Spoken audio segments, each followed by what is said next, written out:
Sasa sikiliza sasa. Kazi ya mjeni ukiwa kwa Yesu ni raha tupu. Hebu mpigie kwanza Yesu makofi. Sikiliza. Mstari ule wangapi? Niko wangapi? Wanane. Mara hiyo walipotazama huku na huku, hawakuona mtu pamoja nao ila Yesu peke yake tu. Wameshaondoka Elia.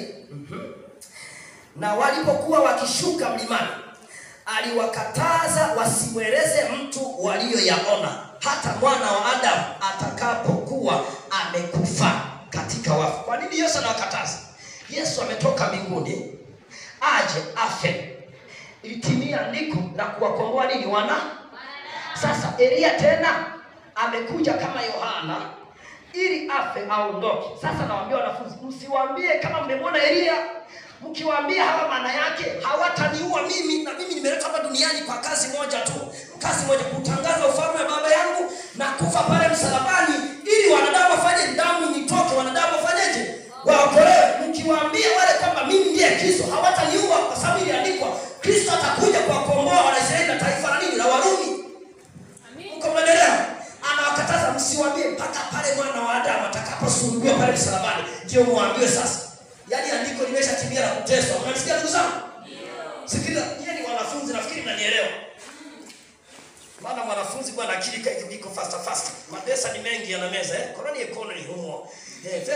First word wa humo. Chukua sijui biology genetics weka humo. Vitu gani vile vyote humo. Sasa haya madogo na nane. Sikiliza. Wakalishika neno lile wakiulizana wao kwa wao, huko kufufuka katika wafu maana yake nini? Wanajiuliza wanafunzi. Mko mnaelewa? 11 wakamuuliza wakisema, mbona waandishi unena? Wanamwambia Yesu hapa, si ndio Mbona waandishi unena ya kwamba imempasa Elia kuja kwanza? Yaani imempasa Elia kwanza aje, halafu wewe Yesu ndipo uje hapa duniani. Mbona tunakuona wewe halafu Elia hatujamuona? Na Elia tumemwona pale amekuja wakati unaomba pale kwenye mlima tumemwona wakuja na Musa. Kwa nini Yesu umekuja kabla ya Elia? Maana tulijua kwamba Elia lazima aje, halafu wewe ndio uje. Tunashangaa ni nini? Yesu akawaambia jibu lake. Akajibu akawaambia, ni kweli Elia yuaja kwanza.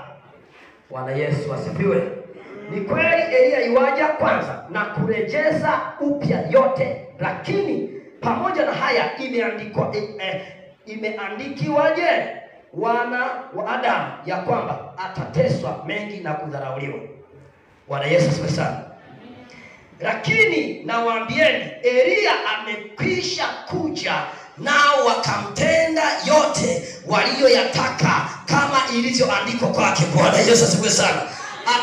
Nawaambia huyu Elia mnayemsema ameshakuja hapa duniani, ila mlikuwa mmefunikwa macho tu, mnamjua huyu ni mwanadamu, mnampiga mkijua mnampiga Yohana. Kumbe ni Elia mwenyewe.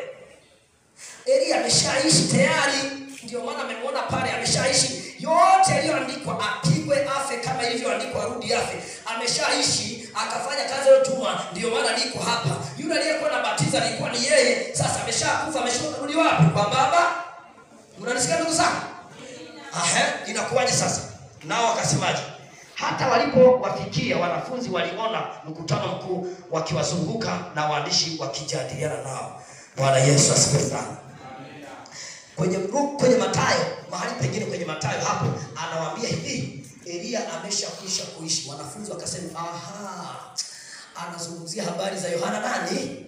Mbatizaji. Bwana Yesu asifiwe. Tunaanza kuona mtu anauvaa mwili kwenye mwili wa baba wa mama yake. Akisha kuja, njia ya kutokea duniani ni kupitia mama. Anakuja anaishi kama anaishi. Kwanza ngoja nikuulize, Yesu ni mwana wa Mungu sio mwana wa Mungu? Wewe ni mwana wa Mungu sio mwana wa Mungu? Imeandikwa wote waliompokea aliyopa uwezo kuitwa wana. Kumbe sisi ni wana nani? Wa Mungu, tumetoka mbinguni. Sikiliza sasa. Kitabu kinaopitisha kidogo hapa. Halafu ni barisi. Kitabu kile cha Mathayo sura ya 17. Nacheza na hapa ili mjijue. Halafu nikija kukusomea kitabu cha Yeremia na hiyo waraka wa kwanza mjijue kabisa huyu sisi sio wanadamu. Unaweza kutenda vitu